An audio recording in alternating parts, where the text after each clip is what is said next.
Hello everyone. Today we're cooking up a really cool redox reaction, and after we check it out, I'll show you how to balance the reaction by using the half reaction method. Let's get started. Get this little spinny thing going here. Excellent. For this redox reaction, we need a couple ingredients. The first is some potassium permanganate, which is a purple solid. And the second is sodium bisulfite, which is a white solid. First, I'm gonna take a scoop of potassium permanganate, and I'm just gonna go ahead and drop it in there and let it start dissolving. Isn't that cool?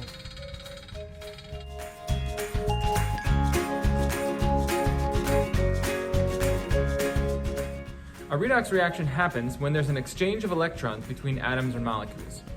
One thing gives away its electrons, or gets oxidized, and the other thing gains the electrons and gets reduced. So while that was dissolving, I also dissolved a little bit of the sodium bisulfite. Now I'm gonna go ahead and dump that in. Ooh.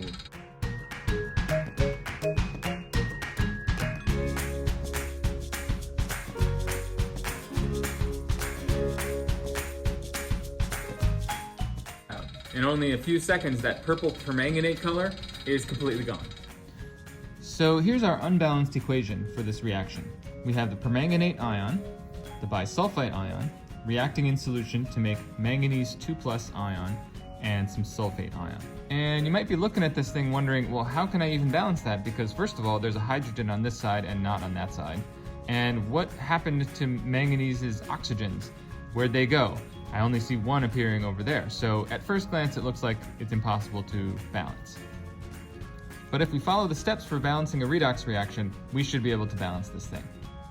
So the first thing we need to do when we balance redox reactions is to assign oxidation states to see what is being oxidized and what is being reduced. Now watch out for manganese and some of its friends, the transition elements in the middle of the periodic table. They decided a long time ago that their job in life is to make things more complicated for us. They often have multiple oxidation states, multiple charges that they could be, and so we have to figure out which one they are in different compounds. Manganese, when it's part of the permanganate ion, has a +7 charge because oxygens are -2 each, and there's 4 of them, that makes them -8, and the whole thing has to add up to -1, so that means manganese must be a +7. Over here, hydrogen is +1, oxygen's always -2 in these compounds, and that means that the sulfur has to be a +4 charge, or oxidation state in this compound. When you see an ion like this with a charge next to it, that is its oxidation state, so that's 2+. Sulfur, in this case, because oxygen's -2 and there's 4 of them adding up to -2 total, this must be a +6. So I see here that sulfur is getting oxidized from 4 to 6, it's getting more positive. The manganese is getting reduced from 7 to 2. And now I'm going to write 2 separate half reactions for the oxidation and reduction. So for the oxidation reaction, I'll just label it over here. HSO3 makes the SO4 2- ion, and we'll balance that hydrogen in just a second. In the reduction half reaction, we have permanganate becoming manganese 2+ ion. In the next step, we either have to add electrons or we have to balance the oxygens and hydrogens. I always like to add electrons first. So sulfur loses 2 electrons going from +4 to +6. So those can be written as one of the products. Manganese goes from +7 down to +2, which is a gain of 5 electrons. So we're going to add those as reactants. Now we can already see that the 5 electrons here and the 2 electrons there don't match. We can't just produce extra electrons whenever we need them. So these are ultimately going to have to balance, but we'll get to that.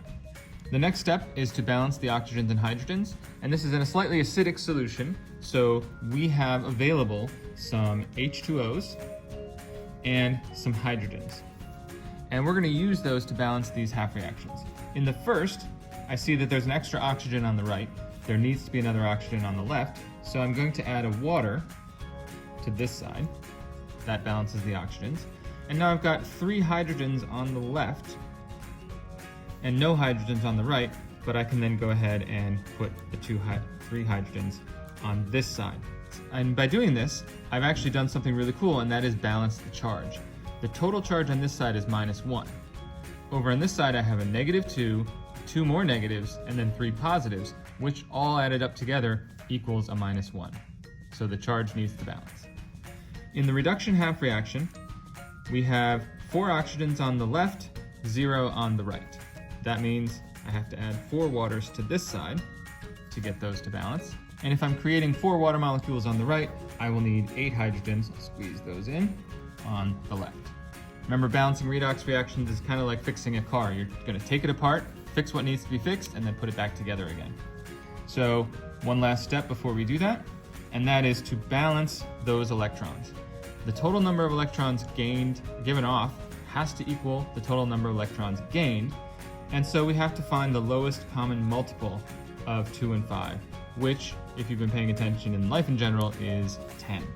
So we're going to multiply this half reaction by 5, this half reaction by 2, so we get 10 electrons on both. I'm just going to go ahead and rewrite those so we have correct equations to work with. So now that the equations are rewritten, we can then go ahead and put them back together again. Before we do that, we're going to cancel the number of electrons, 10 produced and 10 used up, so that cancels. And we're also going to cancel anything else that appears the same on both sides. That would include 5, you'll see these 5 waters here and 8 waters there. That's a net increase of 3 waters on this side. So we're going to get rid of all 5 of them over here, get rid of the 8 and leave the remainder 3. And the same for the hydrogens. There's 15 hydrogens produced and 16 used up for a net using up of 1 hydrogen. So we're going to get rid of the 16 and leave the remainder 1 and get rid of all 15 there. Once this is done, we can go ahead and just put everything back together again. And you can write these in any order. You don't have to match the order that's up there. Some people like to do that, but you don't necessarily have to. And 2 Mn2 pluses and 3 waters. All right, and there you have it. That is our balanced redox reaction using the half reaction method. But wait, there's more. I brought out some barium chloride, which is a soluble ionic compound, and I have dissolved a little bit of it. We're going to take this barium chloride solution and introduce it into the party that's already going on in the beaker. And when that happens, check it out. Nice.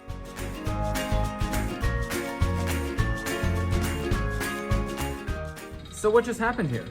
Well, in our first reaction, the bisulfite ion was oxidized to make sulfate ion. And sulfate ion is typically soluble unless you put it with certain ions like lead or calcium, or in this case, barium. Barium goes in and sees those sulfate ions, and because barium sulfate is insoluble, it forms this white precipitate that's kind of clouding up everything.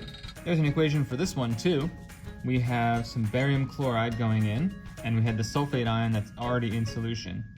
And what they're going to do is they're going to join up and precipitate as a solid the barium sulfate, which is insoluble, and the chlorines are over here. Now I'm going to rewrite this a little bit different form as a net ionic equation. Because this is aqueous, that barium chloride did dissolve, in reality they shouldn't really be written like this. They should be written as separate ions. So I'm going to write them as separate ions. And we'll continue writing the sulfate. Now the barium sulfate, because it's insoluble, did actually connect with each other and form chemical bonds, and so it's appropriate to write them together as barium sulfate. And the 2 chlorines are still out here. Now you'll notice that the 2 chlorines started by themselves, floating around, and ended by themselves. So these 2 chloride ions are what we would call spectators.